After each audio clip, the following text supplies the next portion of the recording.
Hi, this is Phil Potempa. Welcome to another edition of OfNotoriety. Each week we bring you all the opportunities that await, ticket opportunities, everything happening in Northwest Indiana, Chicagoland, and beyond. And of course, we couldn't be here without the generous underwriting and sponsorships of the folks at People's Bank and the longtime support over the years for the past 8 broadcast seasons the show's been on. The folks in the Indiana Arts Commission Legacy Foundation, and of course you, viewers and the listeners, as we broadcast to you live from our studios, the Strachan Van Til Studios here in Hammond. This is being broadcast live, just in case it's a timestamp and you're hearing it as a rebroadcast. Today is Tuesday, October the 21st. We come to you. Some of you are tuned in and you have the added advantage of our cameras in the studio so you can see everything that's happening and the faces that match those voices. Others are on the traditional radio dial. We're just so pleased to have you along for our conversation.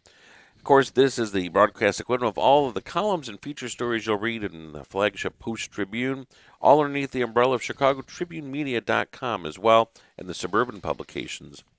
Returning to our show is a familiar face and talent is the person that is behind so much of what happens at Marian Theater Guild. We have with us Marty Dybel. Welcome back. Oh, thank you.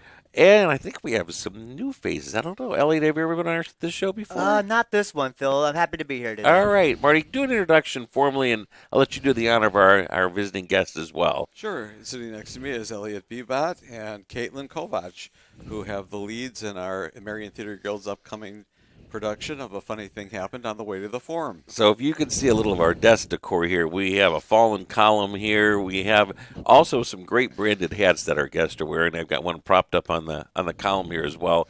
This is a long-time tradition. I think in my collection I have a stocking cap that's blue that says the Fantastics, and I think I have a gray baseball cap that has something about birthday on it. Does that set a birthday candles? Birthday candles. That's that'd right. Be green. That's green. Okay, Yeah. that's it. That's it. And interesting enough, you cannot find this unless you find one to slip on eBay. These are really only for the cast, crew, and the team as a celebration. It's not sold at the concession stand, right? Correct. So you've got to be on the inside here. So I'm so glad we're wearing our branding. We look at it as walking advertising. That is exactly right. And right as we're talking about, we're advertising what's a great opportunity coming up during the month of November, a true classic. The station owner, Jim Delo, was just in here a minute ago, and he said, "Oh, wow, you're doing A Funny Thing Happened on the Way to the Forum," which it is a true classic. And he remembered the true headliner from years ago, Zero Mostel, right? Right, yes. He kind of made the claim to fame when that ran for so long, and now we've got our own local bows. And if you've not been in the Marian Theater Guild for a while, just a quick reminder, it's our friends to the north here, right in Whiting, anchored right there at the Catholic Church, St. John Catholic Church, correct? Right Yes. there. Plenty of parking, and the added opportunity, if you so choose, the Saturday night ticket always includes a sumptuous dinner theater option. We just don't have many of those anymore. Once in a while, some rare settings we do have at Theater at the Center for Visual and Performing Arts, but not even as many of those as we used to have. This is located all one-stop shop. You're right there dining in the dining area that's built in right there through the church hall area. It is sumptuous. It is kind of a family-style feast where they bring out each of the portions. And if I'm not mistaken, I think a cocktail or two find their way into the hands too, correct? Yes, they do. For a great package price as well. Marty goes back a number of years with this theater group. Last time this production has ever been done, I'm curious. Has it been a while? We've never done it. You've never done this? No, we've never done it. Community Showcase did a production of it back in about 1987. And I was in that production. I was Marcus Likas. Oh, wow. Yeah, it was a good show. Well, and I'm wondering if one of the panels our producer Adrian will show flash across, it has the cast listed. It's quite a few names on that cast. How many people are in it, just off the top of your head? About 22, isn't it? You look through there. Look at those. Yeah. 22, 25 people. You can peruse those names and you see, and of course, it's all these Roman names that are a little hard sometimes to spit out. So I did a little my own cheating and research, and I saw that the auditions for this happened all the way back in August. So this has been a work in progress for a while. Costuming, I'm assuming it's a lot of laurel leaves and crowns and togas and sandals. Yes, and actually we're having a toga contest. at each performance at the intermission. So then guests and patrons are invited to wear their own? Wear your toga. Get those bed sheets ready. Yeah. That's right. Go back to your fraternity days when you had to have one of these tucked away, or are you right? Do a bed sheet, preferably the fitted one. Probably not as good. Use the flat sheet and drape it as your toga. We've had such great weather, I'm hoping it continues. Otherwise, a toga can be rather drafty. How about when you're and I saw the director on there. Can we get a shout out for our director for the? Here's Stephanie Namhoff. Is it a piece where again, just the movement with your costuming and a toga? That in itself is a different animal. I'm betting for blocking and things, and just we don't want anyone to trip or fall. That doesn't come up until next week when dress rehearsals start to take place. We've teased our audiences long enough. Let's give the run times. I know I've got a poster here. Anybody have it memorized? Sure. Opening weekend is Saturday, November 1st, Sunday, November 2nd, November 8th, 9th, November 15th and 16th. That's pretty good. I see that. I think our producers also has it up on here for you, for folks to scan as well. Again, it's whatever your liking is. We're going to start to slip in. I can't believe I'm saying this in November with that time change. So it does get dark earlier. Some folks maybe prefer that afternoon matinee opportunity. Or again, I say have an evening out. Make an evening of it. It is a beautiful, beautiful space, that auditorium. Seats are comfortable. There's a shot of the auditorium, too, if our producer will just span it. It's from a year ago, but I just want to kind of give people an idea if they've not made their way up north in a while. How many seats do we have there? There's about 600. So you're 600, so plenty of elbow room spread out. It's assigned seam. A lot of times I'll kind of want to get a different vantage point so I can see from one side to the other. Who in here has the historical knowledge to say, oh, that's the set from Birthday That's Candles? Birthday Candles. That's Birthday you all. Yeah. So for our cast members, what's one of the last productions that you've been in? The last production I was in at Marian Theater Guild actually was Birthday Candles, which It is was a Birthday fantastic production directed by Morgan McCabe. One of the highlights of my Marian career for sure. Really wonderful, Yes. wonderful. And My last production was The Fantastics. The Fantastics, Yeah. which I certainly. And so, were you a guest on the radio show? Yes, I was. thought so. It looked a little different back then, didn't it? I don't think we had It the did. flat desk. We were up a little higher, and We were just talking Yeah, about that. yeah. I It's remember like we're sitting on on- stools. yes. It's like we're on the Tonight Show. It with is. Johnny Carson. That's right. Yeah, Jim D'Lo and Sam Michael, they're one of the other producers here in administration, have done a little changing of our landscape here. And surprisingly, I hear this quite often from our younger sets, so we're going to do a thumbnail here because we know, again, I'm going to say that this broadcast interview is happening on Tuesday, October the 21st, because it'll be replayed sometimes in the evening at different times, so plenty of time to get the tickets because this opening weekend isn't going to happen until November. But surprisingly, I was just talking to one of my Purdue students, and I mentioned a reference to the Muppets. There's an auction going on with Jim Henson and his team. He has passed, but his son Brian, they're going to auction off some of the Muppet characters. And this 22-year-old really didn't have a much. He knew who Kermit was kind of through Sesame Street, but didn't really know like the Muppets, Miss Piggy. And I'm thinking, well, I guess because that was such a thing in the 70s and the 80s, some folks may not be familiar with the thumbnail storyline for a funny thing happening on the way of the forum. Who wants to give a description and tease it a bit for us? Sure.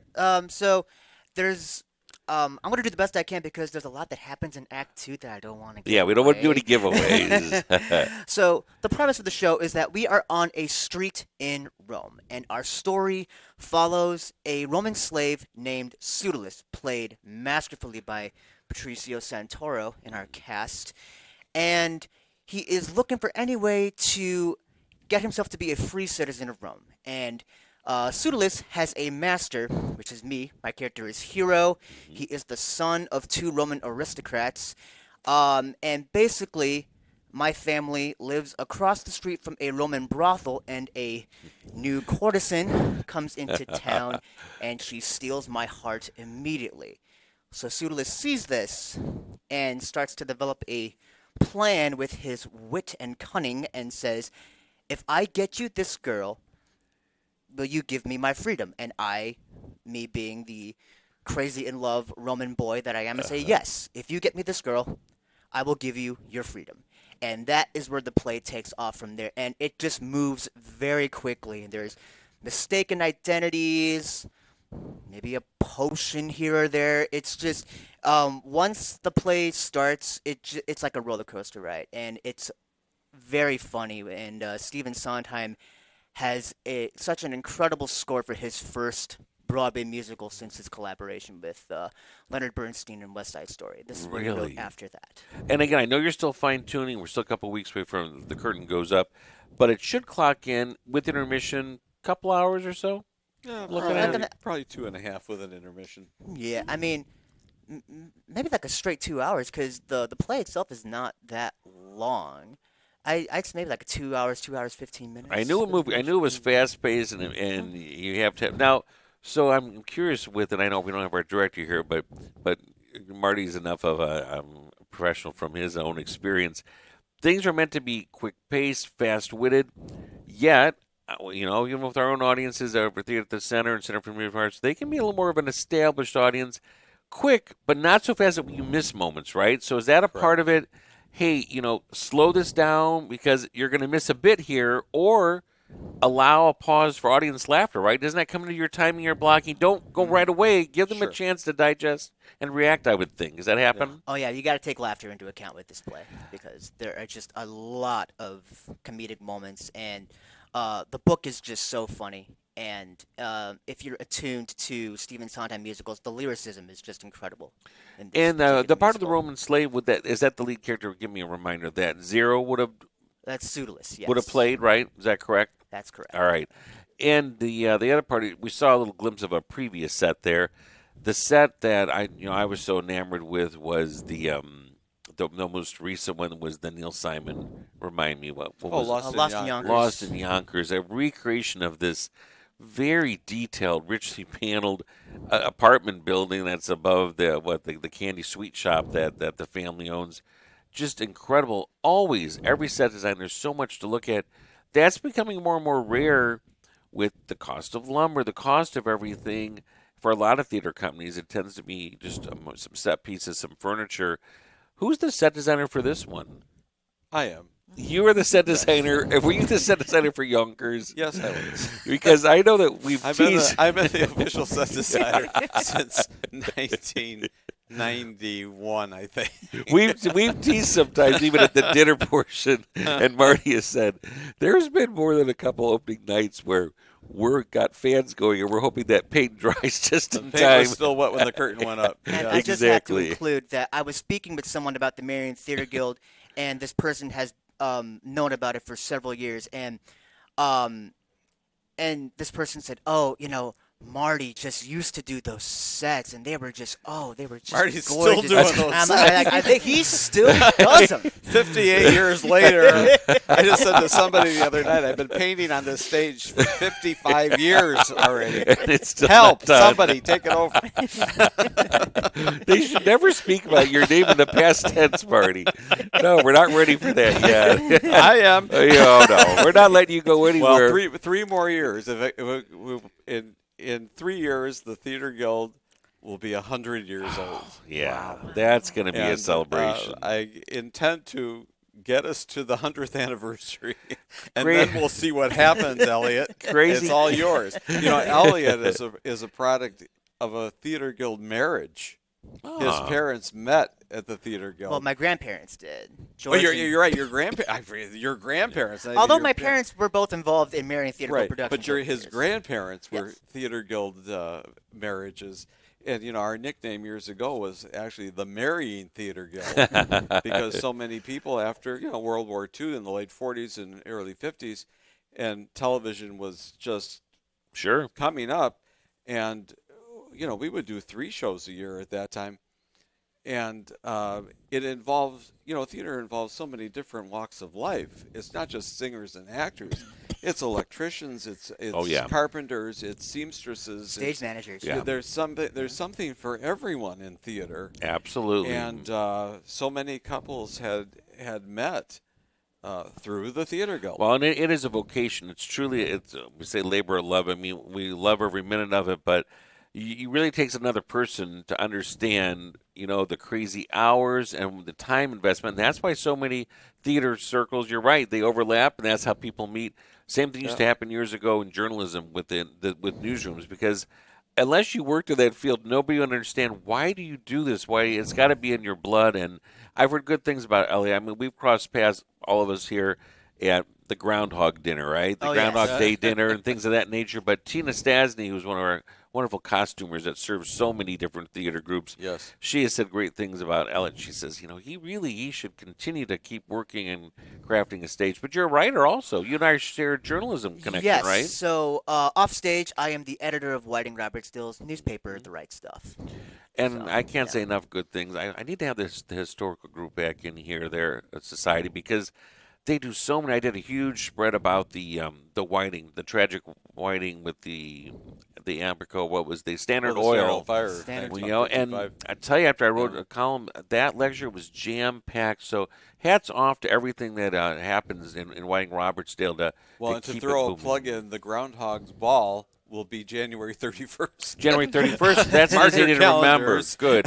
Somewhere out there, Gail is Third smiling annual. that you're giving a nudge because Yes. that is a fun event, including there was a fun musical number that opened it that you probably helped pen and craft, right? Gail Casalco wrote all of it. All She the, wrote she all does that. all the.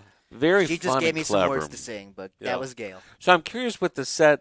I brought if you're on the radio dial, you'll on the desk. What I'm describing is just a kind of a ceramic looking column that is a pedestal to kind of give the idea of the columns you might think of with this set.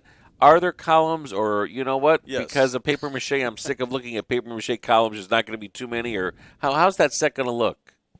Well, it's three separate buildings in a Roman setting. There are columns involved and balconies and Probably some faux foliage here and there, some shrubs or yes, things of that yeah, nature yes, to fill in some, spaces. cedar trees and Yeah. all that kind of stuff. Well, and I've been there and Colorful. I've seen some of the rehearsals of previously writing stories. Does it allow quite a bit of backstage space for changes for things, or no? It's pretty elbow to elbow Well, backstage this- there. Depends on the show. This but production we're okay. Well, it's only one set. Yeah, But we've handled, probably one of the biggest shows we've ever done was My Fair Lady 1972. Because there's so much furniture in addition to all the scenery, and we're very fortunate because we have a full proscenium stage with fly space. yeah, that's And key. actually, through the Theater Guild's position in St. John's Parish, is that we maintain our proceeds, we maintain the auditorium. That's great. And in the last couple of years, we had redone all of the riggings. We had gotten an estate gift that afforded us to do $75,000 worth of replacement of the stage riggings to keep the stage safe, because Very important. if not, a stage can be a very dangerous place if you don't know what you're doing. That's right. We've talked about this on this show in previous episodes, but that mention of fly space, in this case, we're not necessarily talking about Mary Martin or Sandy Duncan as Peter Pan flying over, but that means if you've got the above space where pieces of scenery can come up and down. Think of the old sandbags, right? Is that kind of what we're describing? And even if you go downtown Chicago and you're seeing any of these Broadway show series, we love those opulent, huge spaces like the Cadillac Palace and what was once the Oriental Theater. It's the Niederlander now, and the old Schubert. Those couple of those spaces like the Cadillac and the Niederlander, those were really old movie palaces or vaudeville. They weren't really intended for some of these giant touring shows. So some shows cannot play some of these spaces. The Chicago Theater is notorious for this because it doesn't have any backroom space or fly space. You go, I did a backstage tour, and you go behind that curtain, there's just a wall there. There's just not a lot of room, so you can't always have a lot of touring shows make some of those spaces. So you're very fortunate that it was created for what it's meant to be used for. Yeah, I mean, from a facility that was built in 1955. Oh gosh, yeah. We're very fortunate. Plenty But of yeah, parking too. If That's you ever great. want to take the Lyric Opera tour, the backstage tour, we replaced our rigging system. We have, I think, 11 available battens to fly things on, and the Lyric Opera has 199. Oh my gosh, that one is right amazing. one right after the other. Yeah, actually, one of these times I would like to see what it's like back there because I haven't. It's a great tour. Yeah, I'm obsessed with dressing rooms a lot of times because people always think dress rooms are going to look like All About Eve and they're furnished and usually no. they're just a very basic practical space with a lot of people There's not a lot of room for telegrams up on the mirror. The There's not a mirror lot of room laying for the actors. flowers. Yeah, it's a lot of shared space. Find a It's not spot. like what you think with Betty Davis in front of her. Yeah, her lighted mirror. So we're gonna put the poster back up here just so we can do a rundown again. A reminder: a funny thing happened on the way to the forum. It's Marian Theater Guild. There really is only, 2 productions a year or 3? How many? Two. We do a spring comedy drama and then a fall musical. So this is why, again, it's your opportunity. Get tickets in advance. It helps them plan as well. So if that poster's available, flash that up there. But I bet Marty knows a lot of those dates and things as well. Sure. Sunday we open Saturday, November 1st. Saturdays, the first, the 8th, and 15th at 7:30 p.m. and Sundays at 3. November 2nd, 9, and 16. And then how to get tickets as well. Well, the box office Just opened yesterday. Well, they just opened yesterday. There is a QR code on the poster, but don't use this one. There's a new QR There's code a that's new gonna QR be code coming out A soon. technical difficulty that happened. Yeah, recently. so is there a website or phone number we should toss out too? 219-473-0713. 473-0713. And then just a basic idea of tickets for people that are thinking, oh, I don't know if we can, well, I've been to a movie, and a movie is $18, $19, $20 just for that. Yes, so. and we're very reasonable. Our adult ticket price is $20. Seniors and students are $18. And then the optional dinner show on Saturdays is an additional $38. Which I always say, think about you're going out to eat where you've got 2 rounds of cocktails included, every single course, coffee, dessert, the starter salad. That's the way to go. And plus, it's kind of a community feeling of being around those round tables and visiting. Our dinner show is now 61 years old. Gosh, that's just phenomenal. Yeah. And again, everything just comes out piping out on these cards. And it's the first time I ever did this, I told you, was years ago when I was still at the Times newspaper, and it was Shrek the Musical. It was the first one of these that I've been to in a long time, and that costuming was absolutely phenomenal, as well, and in every way. The did you want to hint already to what's coming up in the spring, or is that a secret? Well, we're in negotiations. Okay, so we have to wait and kind of see. We're trying to get it around. together before the program goes into print. So, is the Marian Theater troupe a lot of the same faces and identities, or it depends? No, there's some folks that they've done something at the Toll, they did something at Chicago Street Theater, they done Genesius Guild. What do you think? There's it's a mixed bag. And because our pseudolist is brand new to us. Yes. In fact, it was a combination of him seeing the audition notice in the newspaper, and also seeing the Marian Theater Guild in the 4th of July parade. He was just curious, had some free time in the fall, and said, "Hey, why not come on our audition?" And he has just been an immense talent to have in the lead role of Pseudolus. I actually wish he was here to talk about it, but you got to see the show for yourself. This guy, he just knows his beats, knows his mark. He's got a really comedic charm to him, and I'm really, really happy to be working with him. Were there togas being paraded in the Pierogi Parade this year? Did you have a unit walking? Yeah, we did. I thought so. Yeah, we did. And now there's a time on a Pierogi Parade night where usually a toga is what you're looking for because it is so ghastly hot. I can't remember, did we have a hot year this year too? Was it? No, it was. Or was it cooler this time for you? I'm hoping. It was a little cooler. A little cooler for that Friday parade. Friday parade. Oh, I mean, yeah. it was like on and off raining. Yeah. Too. Yeah, I know that you folks are always, are out there in full force because that's really how you get the word out. Facebook, shows like this. Of course, we'll plant things in the Post Tribune, the newspaper. I know the Times is always good about it as well. And word of mouth. Are there folks that are considered they are subscribers? They buy the whole year right away, or no? Yes. Everything is a la carte. Just you can only buy one ticket at a time. No, we have a patron plan. You do, okay. Mm-hmm. So that's something to look at too. If you're looking for more information or so, your Facebook page is pretty lively. You keep quite a bit up there. Yes, and that's got the accurate QR code. It on does. It also. So you can go right through there, and it's one-stop shop. Yeah. There have been times where I've gone right up to the box office at the last minute and I purchased a ticket. Usually that can happen. But it can't normally happen, though, for the meal part because they've got to plan for bodies. So that's so important to get your reservation in early. Dinner reservations have to be made directly with the box office. Now, we can't close it without one tough Larry King, Joan Rivers question. Are we ready, panel? This is Shoot. for our cast members here. What is the one scene that it's just taking some work or fine tuning because maybe there are so many people, or maybe because of the dialogue, the way it has to be the interchange of the play? What's the one scene, and maybe you both have a different answer for this because you're in different parts of the show, that it's still work in progress, but we'll get there? And what's the chase hiccup? scene. The chase. Yeah. There is a chase scene. I And won't we've tell been you where it working on is, it from but there day is one. a chase scene with a lot of moving parts to it, and there may or may not be a lot of mistaken identities Sure. involved. So that has been the toughest to like, because The for a lot of those timing of it. jokes Yeah, to land, you yep, got to be yep. on point. And then remind me, I know it probably depends on the show or the production. Sometimes is it live musicians, sometimes track soundtrack? How does it go down depending, usually, Marty? Just We depends? are with tracks. You're with tracks with Yeah. this, so that at least gives you a little bit more, I guess. Which was kind of a frightening thing when that started. With Young Frankenstein, right? Yeah, and but in the lobby, no one exited and asked if it was taped or if They it was didn't. live. And previously they had been So used to that's- having bodies there with instruments. Yeah. Wow. Yeah, but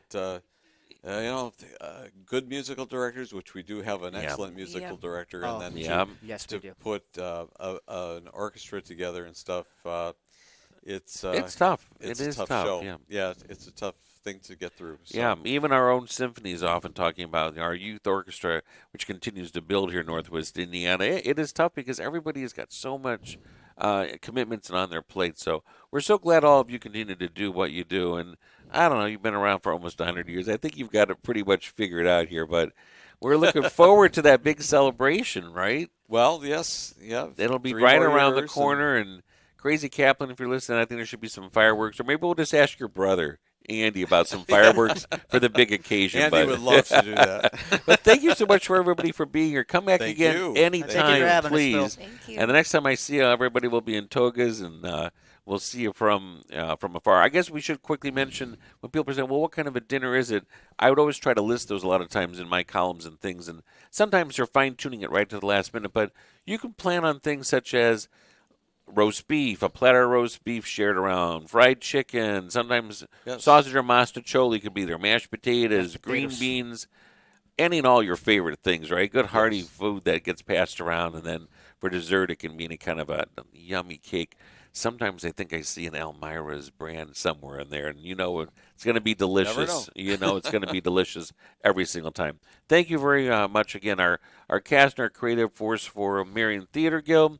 Look for if anything happened on the way to the forum. It's going to be throughout November, but check your listings for see what you would prefer, a matinee or if you prefer an evening show. And don't forget that dinner option. Again, I always think that's just one-stop shopping, and what a great way to spend a Saturday night.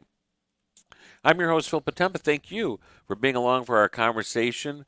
We will be back again next week with more guests and opportunities for you to plan everything that you want to make sure you mark on the calendar. And depending on when you're hearing our broadcast, enjoy the rest of your morning, afternoon, evening, or wherever your path might take you.